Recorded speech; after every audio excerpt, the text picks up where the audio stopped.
ನಾಳೆ ಎರಡು ಪ್ರಮುಖವಾದ ಪಂದ್ಯ ನಡೀತಾ ಇದೆ.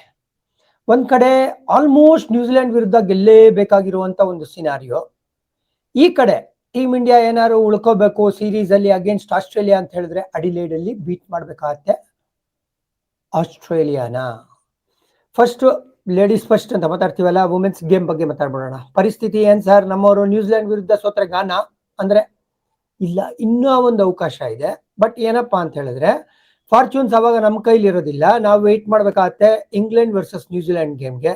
ಇಂಗ್ಲೆಂಡ್ ನ್ಯೂಜಿಲೆಂಡ್ ನ ಬೀಟ್ ಮಾಡಿದ್ರು, ನಾವು ಬಾಂಗ್ಲಾದೇಶ್ನ ಬೀಟ್ ಮಾಡಿದ್ವಿ ಅಂತ ಹೇಳಿದ್ರೆ ಅವಾಗ ತೊಂದರೆ ಇಲ್ಲದೆ ನಾವು ಕ್ವಾಲಿಫೈ ಆಗ್ತೀವಿ.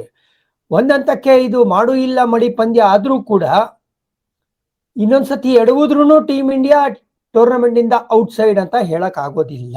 ಸೊ ಇದು ಸ್ಟೇಜ್ ಒಂದಂತಕ್ಕೆ. ಬಟ್ ಸಿಚುವೇಶನ್ ಯಾವ ತರ ಇದೆ ಅಂತ ಹೇಳಿದ್ರೆ 3ಕ್ಕೆ 3 ಸೋತ್ಕೊಂಡು ಬರ್ತಾ ಇದೀವಿ ನಾವು. ಆಟ ಅನ್ನೋದಕ್ಕಿಂತ ಇವ್ರಿಗೆ ತಲೆ ಒಳಗೆ ಇದೆ ಕಾಟ ಅಂತ ಅನ್ಸ್ತಾ ಇದೆ. ನೋಡಿ, ಈಗ 3 ಗೇಮ್ಸ್ ಗೆಲ್ಲುವಂತ ಗೇಮ್ಸ್ ಸೋತ್ಮೇಲೆ ಭಾರತದ ಮೈಂಡ್ ಸೆಟ್ ಯಾವ ತರ ಇದೆ. ಫಸ್ಟ್ 2 ಗೇಮ್ಸ್ ಏನೋ ನಾವು ಡೆತ್ ಬೌಲಿಂಗ್ ಅಲ್ಲಿ ಎಡವುದ್ವಿ, ಆಪ್ಷನ್ ಇರ್ಲಿಲ್ಲ ಅಂತ ಹೇಳ್ಬಿಟ್ಟು ಅಗೇನ್ಸ್ಟ್ ಇಂಗ್ಲೆಂಡ್ ಒಂದು ಎಕ್ಸ್ಟ್ರಾ ಬೌಲರ್ನ ಆಡಿಸಿ ನಾವ್ ಎಡವಿದ್ದೆಲ್ಲಿ ಡೆತ್ ಅಲ್ಲಿ ಅಂದ್ರೆ ಸ್ಲಾಗ್ ಓವರ್ಸ್ ಅಲ್ಲಿ. ಸ್ಲಾಗ್ ಓವರ್ಸ್ ಅಲ್ಲಿ ಸ್ಲಾಗ್ ಮಾಡೋ ಅವಶ್ಯಕತೆನೇ ಇಲ್ಲ.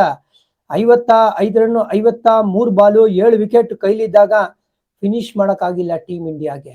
ಅದು ಒಂದು ಬಿಗ್ಗೆಸ್ಟ್ ಚಾಲೆಂಜ್. ಅಂದ್ರೆ ಇಲ್ಲಿ ಎಲ್ಲೋ ಒಂದು ಮೆಂಟಲ್ ಬ್ಲಾಕ್ ಇದೆ.